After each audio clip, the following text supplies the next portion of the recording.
સમજાવું છું કઈ રીતના કરવું. પહેલાં અહીંથી અનમાઉન્ટ કરવું. અનમાઉન્ટ કર્યા પછી અહીંયા સેફ્ટી પિન છે.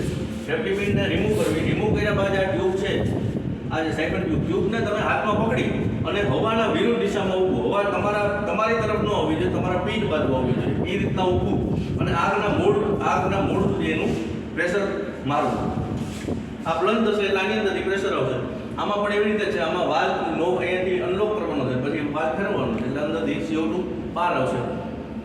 આ બંનેની પ્રક્રિયા સેમ જ છે, પણ ઉપયોગ ખાલી એટલો છે કે આ તમે ઇલેક્ટ્રિક ઉપકરણમાં કરો તો વધારે હિતાવહ છે કે તમારા ઉપકરણનો બચાવ થાય, બગાડ ન થાય. એની જે અંદર પેનલ લાગેલી હોય, સર્કિટ લાગેલી હોય એ ખરાબ ન થાય. જેથી કરીને CO2 કાર્ટ્રીજનો ઉપયોગ કરો તો વધારે હિતાવહ છે. બસ બંનેનો તમે ઉપયોગ ગમે ત્યારે કરી શકો છો. પછી જે આ હોજ રીલ છે ને હોજ બોક્સ છે, આ બંનેનો ઉપયોગ બેઝિક આગમાં તમારે કરી શકો છો. આ જે છે હોજ બોક્સ, એનો ઉપયોગ જનરલી ફાયર ડિપાર્ટમેન્ટને કરવાનો હોય છે, પણ તમે પણ કરી શકો. તમારે મહિનામાં એકાદ બે વાર તમે આનું ટેસ્ટિંગ કરી શકો છો. અને તમે અહીંયા માઉન્ટ કરી હોલ આને રિલીવ કરી તમારું જે મોટર છે એને ચાલુ કરીને ગ્રાઉન્ડ તમે ધોઈ શકો છો. તો તમને ખબર પડે, મોટરનું પણ ટેસ્ટિંગ થઈ જાય અને પ્રેશરનું પણ તમને ખ્યાલ આવે કેટલું પ્રેશર આવે છે.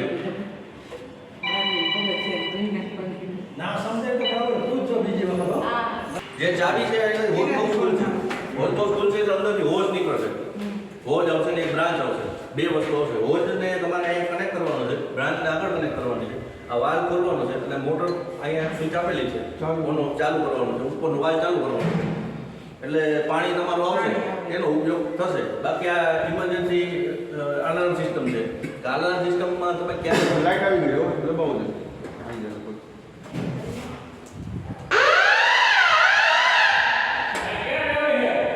આનો ઉપયોગ તમે કરી શકો. ક્યારેક ઇમરજન્સી કોઈ જવાઈ હોય તો તમે હરેક માળ ઉપર, હરેક બ્લોકમાં, હરેક પર્સનને તમે જાણ કરવા જાવ તો વાર લાગે, પણ આનો તમે રિફ્લેક્ટર મારો એટલે તમે બધાને ખ્યાલ આવી જાય કે ઇમરજન્સી આવી ગઈ છે.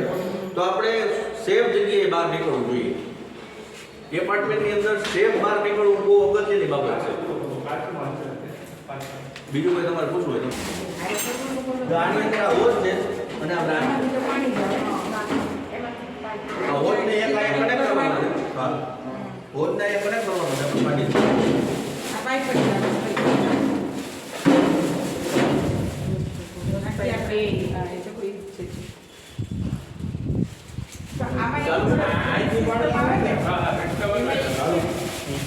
अच्छा ब्रेक खोलीने रखो પડે આ કોઠડી ખોલીને રાખવી પડે નીચે આલો.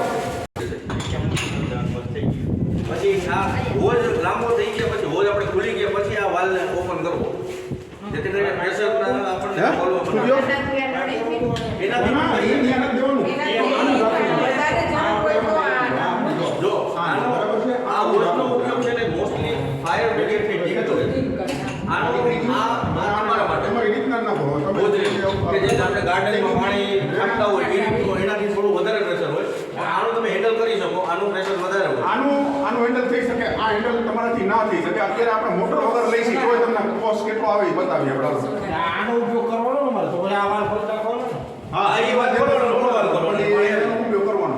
આ તમારા હાથમાં એ તો કરવાનો કોઈ સવાલ નથી. હાલો નીચે આવો.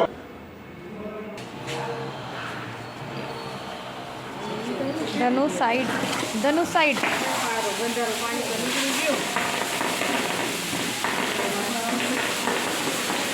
ગુડ